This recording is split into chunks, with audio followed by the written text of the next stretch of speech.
em relação às administrações regionais. Eu não concordo com essa relação incestuosa, essa simbiose, esse parasitismo que existe entre vereador e prefeito, essas regionais representadas por um vereador. Ora, alguns vereadores têm as regionais. Não se sabe por que alguns são escolhidos. Vamos acabar com isso. Quer dizer, na verdade, se sabe por quê, né? Justamente eu sei, troca de, e eu quero de apoio. que isso, né, chegue exatamente à tona, a verdade. Eu cheguei a essa posição falando a verdade. Não foi defendendo grupos sociais, professor, médico. Não foi com reduto. Não tenho reduto na cidade. Eu sou vereadora da cidade de São Paulo, de uma população. É, porque a gente vê muitas vezes que um vereador ou um deputado chega lá representando uma classe, né? Sou o deputado da torcida do Vasco. E um abraço pro resto da população. Desvinculada do sistema podre que está, não farei parte de nenhuma bancada. Eu terei a minha postura completamente independente e livre. O Prona tem... Nós fizemos 2 cadeiras. Certo. 2 cadeiras. Não negociarei meu voto. Não farei nada em troca de favores. Serei livre e independente, como o meu partido é, como representante legítima do Dr. Enéas. Tem alguém aqui querendo falar. Tudo bem? Como se chama? Letícia. Fala, Letícia. Você é do Global, né? Isso. Eu queria perguntar para a doutora Vanir quem ela acha que está mais preparado para... Quem ela achava que estava mais preparado para assumir a Prefeitura de São Paulo, o Maluf ou a Marta? Qual o seu nome, querida? Letícia. Letícia, eu anulei o meu voto. Falo aqui, ao vivo, né? Nós tivemos um candidato, acreditamos nele, acredito no Dr. Enéas. Para mim, do Prona, representante do Prona, ele é o mais preparado. Então, anulei o meu voto. Se atender às necessidades da população, ela terá o meu voto. Se não, não terá. Você vai analisar não estarei vinculada à bancada então. governista ou à bancada da oposição. Mas não terá o meu voto incondicional. Sempre vai depender do projeto que ela estiver apresentando. Mas eu, como cidadã, e que tive, vou repetir novamente, um candidato que com apenas 39 segundos teve mais votos do que a soma dos 10 candidatos restantes que tiveram o mesmo tempo de televisão. Falando com aquela força, falando a verdade, com coragem, como sempre falou o doutor Enéas. Quem que é o e outro? Desvinculado, sem depender de grupo, sem depender de imprensa. E a imprensa sempre contra, porque a imprensa não gosta de quem fala a verdade.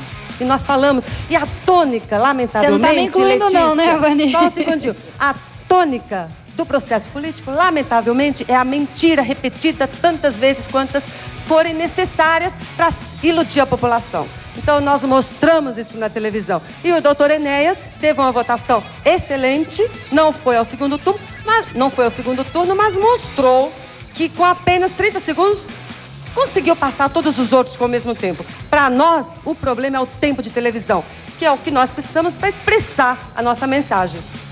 Eu consegui me eleger com 28 segundos. Então, para a prefeitura, para o governo de São Paulo, para a presidência, é quase impossível eleger uma pessoa com 30 segundos. Vamos colocá-los com 30 segundos para ver o que eles falam. Entendeu, Letícia? Eu queria saber também como é dividido o tempo do horário político na TV.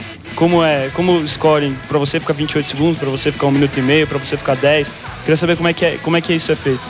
Os partidos, eles têm direito ao tempo na televisão dependendo do número de deputados federais que o partido tenha na Câmara Federal. De deputados federais, mesmo que a eleição seja municipal? Isso, só depende do número de cadeiras na Câmara Federal. Aí é dividido 1/3, enfim, é um pouco complicado, né, para explicar. E dá-se Mas tanta depende importância do número de representantes na Câmara Federal. É proporcional às bancadas lá de Brasília. E dá-se tanta importância ao tempo de televisão que muitas coligações são feitas em função disso, Claro. não é?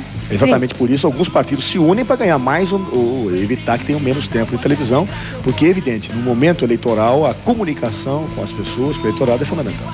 Sim, mesmo assim, dona Sônia, o Prona, sozinho, sempre caminhando sozinho, nunca fez coligação, consegue essa votação expressiva. Doutor Enéas, quase 5 milhões e 94, terceiro lugar para a presidência da República, a segunda maior votação, mostrando que o Prona, falando apenas a verdade, desvinculado de todo esse sistema, sem depender de ninguém, apenas o Prona, com a força e a coragem com que nós passamos a mensagem, com apenas alguns segundos, passamos essa credibilidade, entendeu? Então, imagine, né, se nós tivéssemos mais tempo. Mas nós não fazemos coligação, não nos unimos a outros partidos somente para conseguir o tempo de televisão. Precisaríamos, sim, ter a afinidade com os nossos ideais, aquilo que nós mantemos. Por que eu não vou apoiar ninguém no segundo turno? Porque eu tinha um posicionamento, Prona, tínhamos um posicionamento, doutor Enéas.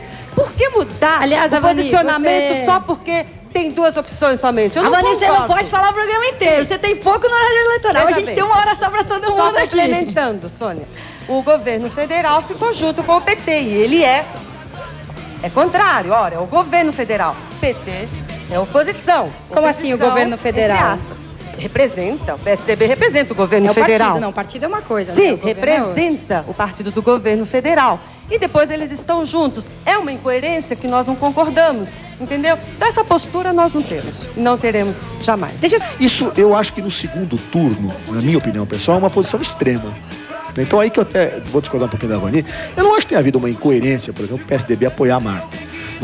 PSDB e PT são partidos que têm visões diferentes. Nós somos oposição ao PSDB no governo do Estado, no governo federal. No entanto, contra aquilo que Paulo Maluf propunha, contra o que representava Paulo Maluf, nós tínhamos um ponto de identidade. Tanto que na Câmara Municipal, PT e PSDB foram contra esse auspício. Então, diante disso, como no segundo turno, você não vota no teu candidato da tua preferência, mas vota naquele que você acha melhor que o outro, ou menos pior que o outro, Muitas então, pessoas responderam isso nessa ontem. perspectiva, você se soma. Por exemplo, eu, no segundo turno para o governo do Estado, eu votei no Mário Covas, contra o Paulo Maluf, porque achava que Paulo Maluf tinha um programa que era muito nocivo para o Estado. Então, entre Mário Covas e Maluf, embora não fosse a minha candidatura de preferência, eu fiquei com o Mário Covas. Agora, isso é uma avaliação de cada um. A Avani, por exemplo, tem todo o direito de chegar e falar, olha, nenhuma dessas 2 candidaturas me agrada, portanto, voto em branco ou anulo. Porque não deixa de ser uma escolha, né? Eu escolhi não votar em nenhum desses, eu escolhi votar em branco. Você estava querendo falar? Como você chama? Marília. Fala, Marília. Eu tenho uma pergunta para o vereador e uma para a doutora Vanir. Eu queria saber como o senhor acha que vai ficar a distribuição das forças agora na Câmara Municipal com a Marta. E para a doutora Vanir, eu queria perguntar se ela não se considera um pouco um clone, assim, do Enéas, e se ela acha isso ofensivo ou se ela acha legal, se ela concorda mesmo com as ideias dele e tal. Bom, é muito difícil ainda a gente prever como é que vai ficar o quadro de força na Câmara. O que a gente sabe, por exemplo, hoje o PT tem 16 vereadores, o PCdoB, que é coligado ao PT, tem 3, dá 19, né? Para ter maioria na Câmara, são 55 vereadores, você precisa ter 28. Então, em tese, a maioria precisaria, para a maioria, ter mais 9 vereadores. Ora, no segundo turno, nós tivemos um apoio para a candidatura da Marta de diversos partidos, do PPS, do PDT, do PSB. Esse bloco tem 6 vereadores, né? Se em tese o PSDB apoiasse também o governo Marta, teria maioria folgada.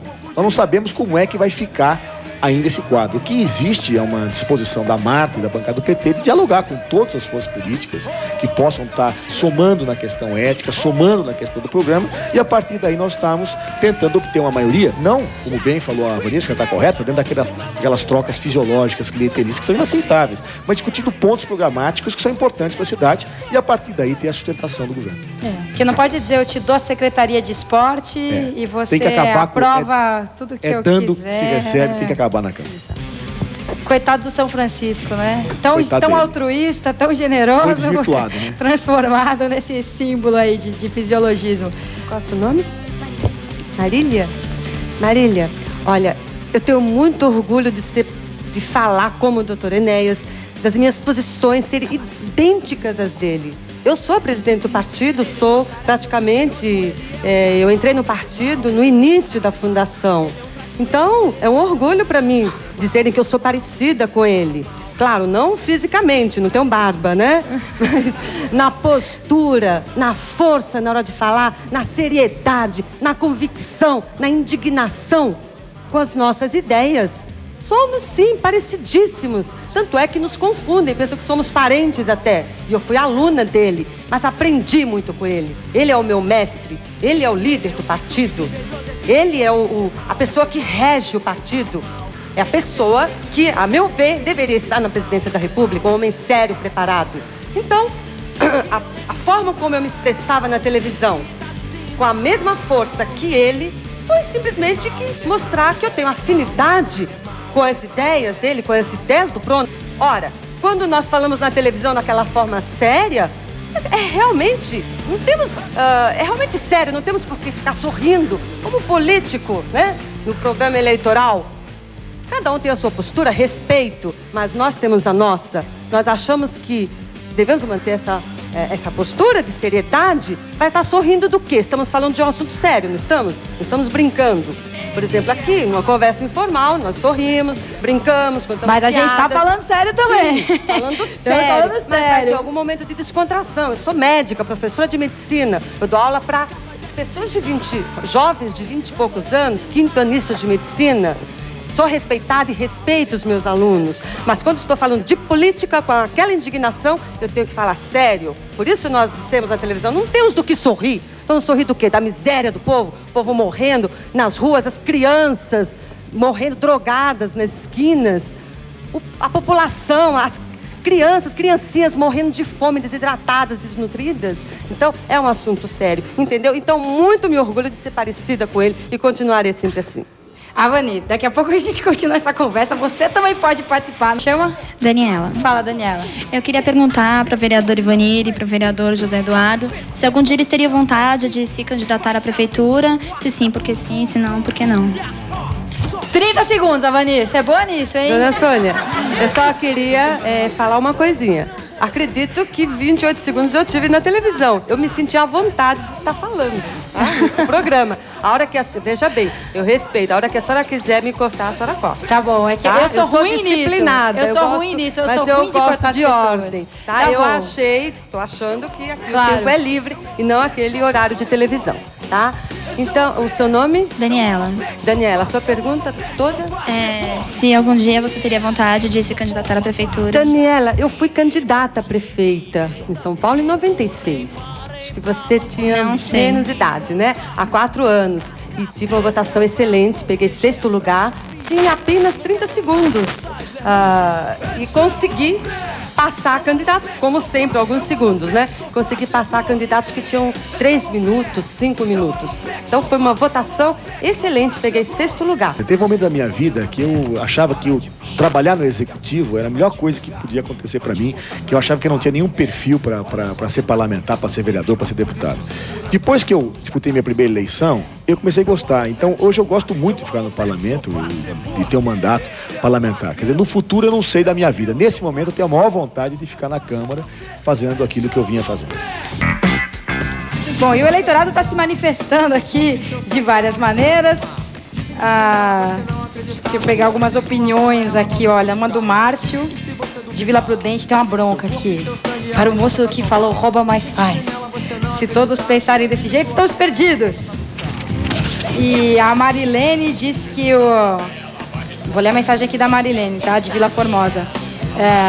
Se você tiver um representante sério, você vai ter um tempo maior na propaganda eleitoral. O PT teve um trabalho sério e chegou onde está. Mas existem várias maneiras não muito sérias de aumentar o espaço na televisão e a gente já viu como funciona, né? Acordos entre partidos, tal. Não estou dizendo que é isso que o PT fez, mas não é só sendo sério, infelizmente, que você consegue progredir aí na sua vida política.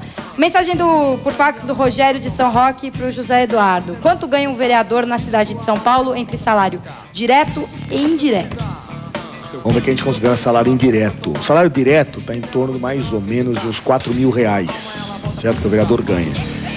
A gente do PT contribui com o nosso salário. Vocês acharam muito ou pouco? Muito. É que na verdade é 75% do que ganha um deputado estadual, que por sua vez tem seu salário vinculado ao deputado federal, né? Então o que a gente ganha é isso. E no caso do PT a gente contribui com 30% para o partido. Quer dizer, então a gente acaba ainda cedendo para o partido por um compromisso partidário que a gente tem, né? Agora, o que é salário indireto? Bom, o carro oficial, nós temos carro oficial, nós temos assessores de gabinete, né? Uma certa quantidade de gasolina que você pode utilizar no carro. Temos uma cota de correio, que é para mandar cartas para as pessoas em geral. E tem o gabinete com telefone, essas coisas de assessores. Eu não saberia dizer quanto que totaliza isso, se isso for entendido como salário indireto. Tem 2 perguntas aqui para a Vanir, do Lucas de Campinas, que tem 17 anos, e do Anselmo, que também é de Campinas. Não é contradição falar que para a violência diminuir, que você é a favor da violência diminuir, se você é a favor da construção da bomba atômica? E o Anselmo pergunta qual a finalidade da bomba atômica. Anselmo, ninguém disse que é a favor de bomba atômica, né? Acho que ele está enganado. Nem prefeito, nem vereador tem poder de Quem falou fazer, aqui? né, bomba atômica. O Enéas Então, quem fala da bomba atômica. Daninha. o que ocorreu foi na eleição de 98, uma distorção da imprensa, né, quando foi citado pelo doutor Enéas numa convenção nacional, quando ele disse que o Brasil precisava deter o poder nuclear para ele ser respeitado como nação, para ele poder sentar à mesa como gente grande e dizer: deixem-nos em paz, respeitem-nos como nação, como a grande potência que nós somos. Foi somente isso. E a imprensa distorceu os fatos. Tem um monte de gente querendo falar, pode falar. É que assim, né, eu acho que foi quando o Enéas foi candidato a presidente, ele tinha dito essa história da bomba atômica realmente. E eu queria saber o seguinte: hoje o Brasil está falando tanto de paz, de paz, de paz, e você acha que a bomba atômica seria a melhor solução? Querida, acabei de dizer que foi uma distorção da imprensa. Eu sou médica e eu sou a favor da vida. Então eu não posso ser a favor da bomba atômica. Eu sou contra a pena de morte. Então, antes de tudo, eu defendo a vida. Eu sou médica. Então você não acha que essa é a maneira do Brasil se fazer respeitar, detendo a tecnologia da bomba atômica? Você discorda disso? A tecnologia como uma forma de dissuasão estratégica. Nós nos desenvolvermos naquilo a que nós temos direito. Quer dizer, ter uma bomba atômica, mas não para usar. Não, ninguém disse fazer bomba atômica. Não é isso. Valorizar aquilo que é nosso. Deixar-nos com as notas estatais e não entregar tudo a preço de banana, como está sendo entregue, as nossas riquezas, os nossos minérios. É fazer com que o Brasil seja economicamente independente, para que ele possa proclamar a independência econômica dele e seja uma grande nação. Somente esse. Nós somos nacionalistas. Queremos um Brasil melhor para os nossos filhos e para os nossos netos. Você chama? Beatriz. Beatriz, de onde você é? Da PUC. Do curso de Direito. Fala. Doutora Vania, tinha uma pergunta. Assim, a senhora fala com tanta ênfase que o PRONA é um partido independente dos outros, né? Se o PRONA atingisse algum cargo no plano executivo, essa independência ela ia continuar? E se ela continuasse, a senhora acha que de certa forma ela podia prejudicar de alguma forma, causar algum... Não, no cargo executivo, de forma alguma. Nós manteríamos a nossa postura independente ainda mais, né? Porque é ele quem manda, tá certo? Sem vinculação nenhuma, sem acordo de nenhum tipo. Veja bem, é preciso haver um comando forte, um prefeito, um governador, um presidente da República. Como dizia um espiritualista, Pietro Baldi, diante de um comando forte até uma pedra se move. Então, responde a um chamado. Entendeu? Precisa haver um comando, uma pessoa séria, preparada. E nós não temos representantes sérios. Infelizmente, o governo federal é representado por um inimigo do povo, um apátrida, completamente inimigo da população, ligado ao sistema financeiro internacional. Tem mais gente na fila.